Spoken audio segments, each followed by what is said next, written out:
कहानी शुरू 4 जून 1987 से होती है, जहाँ पर हम एक लड़के को देखते हैं। उसके अंदर एक शैतानी आत्मा आई हुई थी। वहाँ पर फादर, जिनका नाम गैब्रियल था, वो उस लड़के का इलाज कर रहे थे। वो आकर उस लड़के के अंदर आए हुए शैतान से पूछते हैं, तुम कौन हो? जिस पर वो कहता है कि मैं एक डीमन हूँ। फादर गैब्रियल उससे उसका नाम भी पूछते हैं, पर वो डीमन अपना नाम नहीं बताता। फादर कहते हैं कि इस लड़के का पीछा छोड़ दो, और पिग जो वो वहाँ पर लाए हुए थे कहते हैं कि अगर तुम सच में डीमन हो तो मुझे इसके अंदर जाकर दिखाओ। वो डीमन ऐसा ही करता है, उस लड़के के अंदर से निकलकर पिग के अंदर चला जाता है। ऐसा होते ही फादर गैब्रियल उस पिग को गोली मार देते हैं और डीमन भी भाग गया था, और वो लड़का भी ठीक हो जाता है जिसके अंदर पहले डीमन था। यहाँ पर ये बात तो साफ थी कि फादर गैब्रियल बहुत ही माहिर प्रीस्ट थे। इसके बाद चर्च की काउंसिल में एक मीटिंग होती है जिसमें फादर गैब्रियल को बुलाया गया था। वहाँ पर सभी फादर गैब्रियल से पूछते हैं कि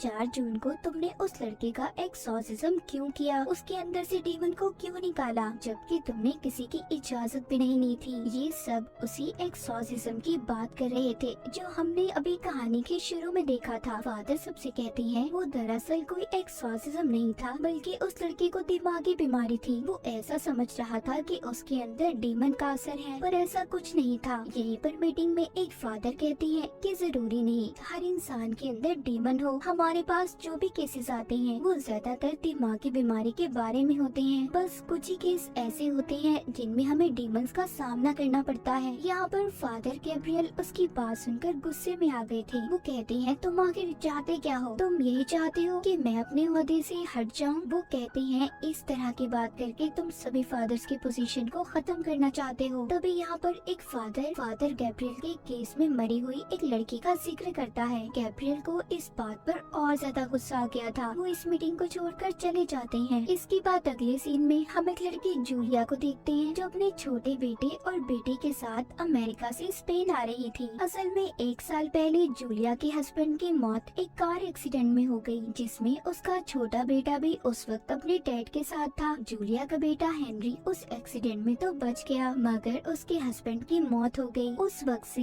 हेनरी ने बोलना बंद कर दिया था। वो बोलता ही नहीं था। अब क्योंकि इनका कमाई का कोई जरिया नहीं था, तो इसलिए जूलिया अपने हस्बैंड के खानदानी घर की मुरम्मत करवाकर उसे बेचने आई थी, ताकि उसे बेचकर इन्हें पैसे मिल जाएं। इसलिए कुछ दिन के लिए इन्हें यहीं पर रहना था। पर यहाँ पर जूलिया की बेटी को बिल्कुल अच्छा नहीं लगता, क्योंकि वो यहाँ पर रहना ही नहीं चाहती थी। अब जब जूलिया अपने घर में आई थी तो यहाँ पर इसकी मुलाकात एक फादर एस्क्यूबेल से होती है, जो कि इस घर का ख्याल रखा करते थे। वो उससे कहते हैं कि अगर कोई भी जरूरत हुई तो आप मुझे बुला सकती हैं। यहाँ पर जूलिया की बेटी चारों तरफ जब देख रही थी तो उसे दीवार पर एक सिंबल निशान नजर आता है, जो कि एक बड़े चर्च का था। तभी उस दीवार में दरार आने लगी थी, जिससे जूलिया की बेटी डर जाती है और वहाँ से चली गई थी। अब ऐसा ही निशान वहाँ पर इनके घर में जो वर्कर्स काम कर रहे थे उनमें से एक को नजर आता है। जब ये गौर करती है और दीवार के अंदर आग जलाकर देखने की कोशिश करते हैं तो वहाँ पर एक जोरदार धमाका होता है, क्योंकि वहाँ पर सल्फर गैस थी,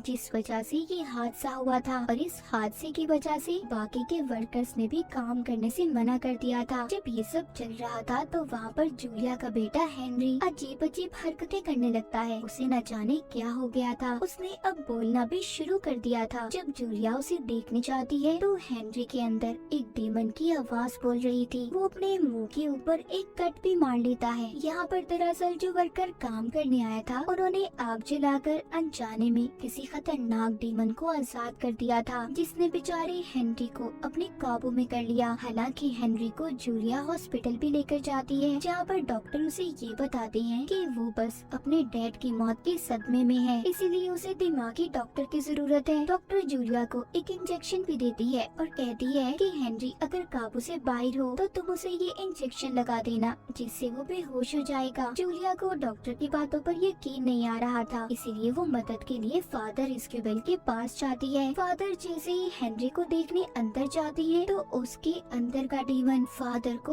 उठाकर बाहर फेंक देता है। अगले सीन में हम फादर गैब्रियल के साथ उनके हेड को देखते हैं। हेड फादर गैब्रियल को स्पेन जाने का कह रहे थे। हेड उसे हेनरी के बारे में बताते हैं। कहती है कि यहाँ पर एक फैमिली है जिसे तुम्हारी मदद की जरूरत है, और उस जगह की वजह से चर्च ने भी बहुत मुसीबतों को देखा है, इसीलिए तुम्हें जाकर उस बच्चे को बचाना होगा। उसके अंदर बहुत ही खतरनाक डीमन है, तुम जो भी करना सोच समझ कर करना।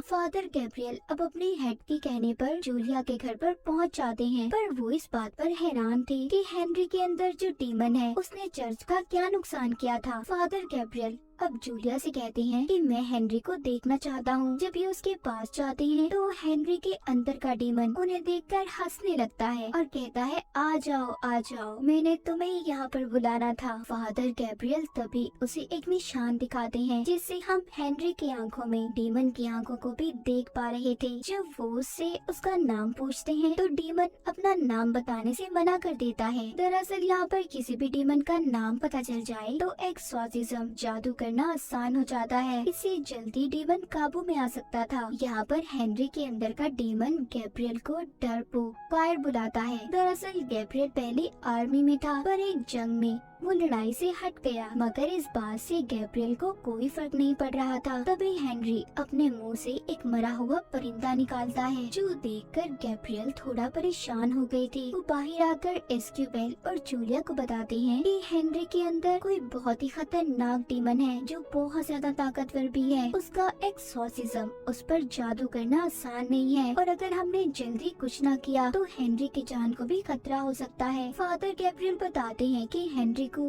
अपने डैड की मौत का सदमा था, जिसका फायदा डीमन ने उठाया, पर ये समझ नहीं आ रही थी कि डीमन हेनरी के अंदर आकर आखिर करना क्या चाहता था। उधर डीमन जूलिया की बेटी को भी डराता है। उसके मरे हुए डैड यानी कि जूलिया के हस्बैंड की आवाज में वो उससे फोन पर बात कर रहा था। यहाँ पर डीमन ने अपना काम करना शुरू कर दिया था। उधर एस्क्यूबेल और गैब्रियल मिलकर हेनरी का एक्सॉर्सिज्म करने की तैयारी कर रहे थे। जब ये दोनों उसके पास जाते हैं तो डीमन इन्हें इनकी पिछली जिंदगी के बारे में बताता है। वो गैब्रियल से कहता है तुम्हारी वजह से एक लड़की की जान गई, और एस्क्यूबेल से कहता है कि तुम प्रीस्ट हो ना, फिर भी गलत काम करते हो। ये बात सुनकर एस्क्यूबेल हेनरी का गला दबाने लगता है। गैब्रियल उसे रोकता है, इस वजह से इनका एक्सॉर्सिज्म भी पूरा नहीं हो पाया था। अब बाहर आकर एस्क्यूबेल अपनी कहानी गैब्रियल को बताता है। कहता है कि मुझे एक लड़की से प्यार हो गया, पर वो नहीं जानती थी कि मैं एक प्रीस्ट हूँ और हमारे बीच बहुत कुछ गलत हुआ, पर जब मुझे एहसास हुआ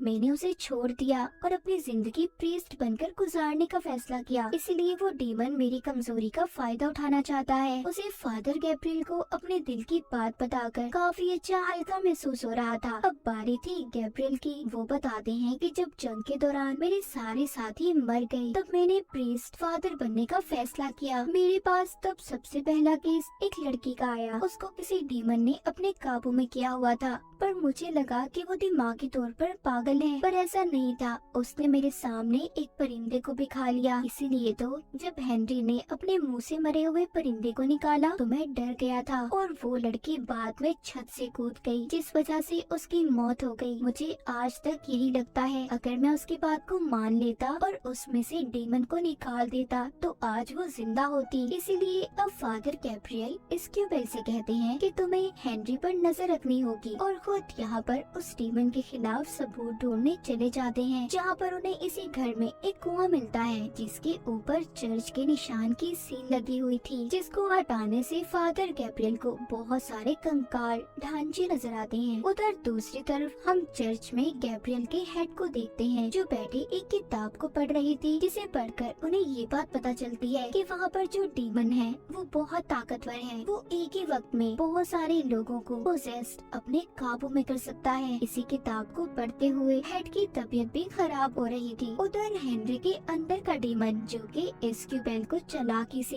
अपनी मदद के लिए बुलाता है, जब वो उसके पास जाता है तो उसने उसका कान काट लिया था। साथ ही वो जूलिया की बेटी को भी दूर फेंकता है और जूलिया को बेड पर फेंककर उसका गला घोटने लगता है। जब इन सब के बारे में गैब्रियल को पता चला तो वो वहाँ पर आकर सबको बचाते हैं। अब वो एस्क्यूबेल को लेकर उसी जगह पर जाते हैं जहाँ पर उन्होंने कंकाल को देखा था। फादर गैब्रियल एस्क्यूबेल को बताते हैं कि जब जूइस क्रिश्चियन में बदले तो उस वक्त जिन्होंने इनकार किया सजा के तौर पर उन्हें इस जगह पर बंद कर दिया गया था। अब ये दोनों अंदर जाते हैं जहाँ पर इन्हें वैसा ही निशान वाला दरवाजा मिलता है जैसा निशान पहले जूलिया की बेटी ने भी देखा था। जब वो उस दरवाजे को खोलते हैं तो अंदर जाने पर उन्हें बहुत से स्केलेटन्स कंकाल मिलते हैं, जिनमें से एक कंकाल एक पिंजरे में बंद था। उसके हाथ में अंगूठी थी, वो एक प्रीस्ट का कंकाल था। वहीं पर इन्हें एक और दरवाजा मिलता है जिसकी चाबी इन्हें पिंजरे में बंद कंकाल के पास से मिली थी। वहाँ आगे जाकर इन्हें दुनिया के सबसे बड़े प्रीस्ट का कंकाल भी मिलता है। तो गैब्रियल यहाँ पर एस्क्यूबेल को बताते हैं कि यहाँ पर एक बहुत ही खतरनाक डीमन ने एक साथ बहुत से इंसानों को पोजेस्ट किया, जिनका एक्सोर्सिज्म उस वक्त यहाँ पर किया जा रहा था, मगर वो शैतान डीमन किसी के काबू न आया और उसी ने इन सब का ये हाल किया।